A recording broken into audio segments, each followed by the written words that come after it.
చందమామ కథ. 3 పిశాచాలు. ఒక అమావాస్య నాటి అర్ధరాత్రి ఒక ముసలి మగ పిశాచం కొత్తగా ఒక శ్మశానం కేసి వచ్చింది. అక్కడ ఒక పాడుబడిన సమాధి దగ్గర ఒక కుర్ర ఆడపిశాచి నృత్యం చేస్తున్నది. ముసలి మగ పిశాచి ఆ నృత్యాన్ని మెచ్చుకున్నది. కుర్ర పిశాచి ముసలి పిశాచి కేసి పరకాయించి చూసి, నిన్ను ఇదివరకు చూసినట్టు లేదు, నువ్వు ఈ వైపు కొత్తగా వస్తున్నావేం అని అడిగింది. అవును, మనం జట్టుగా ఉందాం, నువ్వు నాకు చూడవలసినవన్నీ చూపించు అని ముసలి పిశాచి అన్నది. కుర్ర పిశాచి ముసలి పిశాచికి సమాధులన్నీ చూపించి వివరాలు చెబుతూ బయలుదేరింది. 2 పిశాచాలు శ్మశానం అంతా తిరుగుతూ ఒక చెట్టు కిందకి వచ్చేసరికి అక్కడ ఒక ఆడపిశాచి తల వెనక్కు తిప్పి నాలుక 3 పొడుగున చాచింది. భేష్ భేష్ అని మిగిలిన 2 పిశాచాలు దాన్ని మెచ్చుకున్నాయి. మన ముగ్గురం జట్టుగా ఉందాం అన్నాయి. ఆడపిశాచి మిగిలిన 2 పిశాచాలను గురించి తెలుసుకొని వారితో జట్టు కలయడానికి ఒప్పుకుంది. అయితే ఒక సమస్య వచ్చింది. జట్టుకు నాయకత్వం ఎవరు తీసుకోవాలి? దీని గురించి చాలాసేపు చర్చించిన మీదట పిశాచాలు ఒక నిర్ణయానికి వచ్చాయి. అదేమిటంటే, ముగ్గురు 3 రోజుల పాటు తలా ఒక గొప్ప పని చేయాలి. ముగ్గురు చేసిన పనుల్లో ఎవరి పని ఎక్కువ గొప్పదైతే వారికే నాయకత్వం. పిశాచి మిగిలిన వాటితో, రేపు అర్ధరాత్రి తిరిగి ఇక్కడే కలుసుకుందాం, ఈ లోపల నేను ఏదైనా గొప్ప పని చేసి మీకు చెబుతాను అన్నది. తరువాత 3 పిశాచాలు వేటి దారినవి పోయాయి.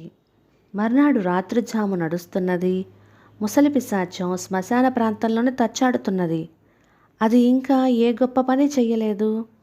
ఆ పిశాచానికి ఒక చోట కింద ముడుచుకొని పడుకున్న ఒక యువకుడు కనపడ్డాడు. వాడు అనాకారిగా ఉన్నాడు. చలికి వణుకుతున్నాడు. వాడికి కప్పుకొనేటందుకు ఏమీ లేదు. ఆ కుర్రవాడి పేరు సూరన్న. వాడి తల్లిదండ్రులు చిన్నతనంలోనే పోయారు. వాడికొక మేనమామ ఉన్నాడు. కానీ అలాంటి అనాకారి వాణ్ణి సాకితే పిల్లనిచ్చి పెళ్లి చేయవలసి వస్తుందని వాణ్ణి ఆయన చేరతీయలేదు. వాడు రాత్రిపూట ఏ చెట్టు కిందనో పడుకొని నిద్రపోతూ ఉంటాడు. సూరన్నను చూడగానే ముసలి పిశాచానికి ఒక మెరుపులాంటి ఆలోచన వచ్చింది. అది వాడి మీద ఒక పాత గొంగలి తెచ్చి కప్పింది. అది క్షణాల మీద వేడెక్కింది. అయితే సూరన్నది మొద్దు నిద్ర కావటం చేత వాడు లేవలేదు. అలా వేడి ఎక్కిన గొంగలి ఒక్కసారిగా బగ్గున మండి మాయమైపోయింది. అప్పటికీ సూరన్న నిద్ర లేవలేదు. కానీ వాడి అనాకారి రూపం పూర్తిగా మారిపోయింది. వాడిప్పుడు చాలా అందంగా ఉన్నాడు. ఆ మార్పు చూసి ముసలి పిశాచం తృప్తిపడి అర్ధరాత్రి అయ్యేసరికల్లా మిగిలిన 2 పిశాచాలను కలుసుకొని తాను చేసిన గొప్ప పని వాటికి చెప్పింది. మిగతా పిశాచాలు ముసలి పిశాచాన్ని మెచ్చుకున్నాయి. ఈసారి కుర్ర పిశాచి తాను కూడా ఒక గొప్ప పని చేస్తాను అన్నది. తెల్లవారింది. సూరన్న దారి వెంట నడిచి వెళ్తుండగా వాడి మేనమామ వాడిలో కలిగిన అందమైన మార్పు చూసి ఆశ్చర్యపడి తిన్నగా వాణ్ణి తన ఇంటికి తీసుకుపోయాడు. కుర్ర పిశాచి మేనమామ భార్య చేత, ఈ దరిద్రుణ్ణి వెంట పెట్టుకు వచ్చావెందుకు అని అడిగించింది. కూతుర్ని ఇచ్చి పెళ్లి చేయటానికి కుర్రవాడిప్పుడు చక్కగా ఉన్నాడు అన్నాడు మేనమామ సూరన్నను లోపలికి తీసుకుపోతూ. ఆయన భార్య మెటికలు విరిచి, ఈ శనిగాడికి ఇంత విషం పెట్టి వదిలించుకుంటాను అన్నది కుర్ర పిశాచి ప్రేరణతో. అయితే ఈ మాటలు ఆమె కూతురు విన్నది.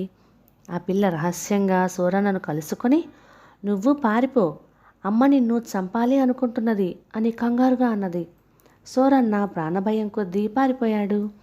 వాడు చీకటి పడేసరికి అడవి మధ్య ఒక అందమైన భవనం వద్దకు వచ్చాడు.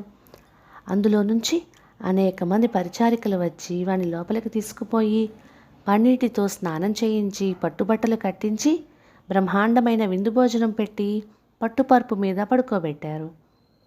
కుర్ర పిశాచి ఈ ఏర్పాట్లన్నీ పూర్తి చేసి అర్ధరాత్రి అయ్యేసరికి మిగిలిన 2 పిశాచాలను కలుసుకొని తాను చేసిన గొప్ప పని చెప్పింది. అవి కుర్ర పిశాచిని మెచ్చుకున్నాయి. ఈసారి వంతు ఆడపిశాచిది. అది తిన్నగా రాజభవనానికి వెళ్ళింది. అక్కడ రాజుగారు తన కుమార్తెతో సహా ఫలహారం సేవిస్తూ కులాసాగా కబుర్లు చెప్తున్నాడు. అకస్మాత్తుగా రాజకుమార్తె కళ్ళెర్ర చేసి, నా పెళ్ళి ఎప్పుడు చేస్తావు అని తండ్రిని అడిగింది. రాజు తెల్లబోయాడు. అంతకు క్రితం రోజునే ఆయన తన కుమార్తె దగ్గర పెళ్లి మాట తెస్తే ఆమె మరో సంవత్సరం దాకా ఆ సంగతి తలపెట్టవద్దు అన్నది. ఆ మనిషే ఇప్పుడు తండ్రిని చూసి అలా వెర్రిమొహం వేశావేమిటి?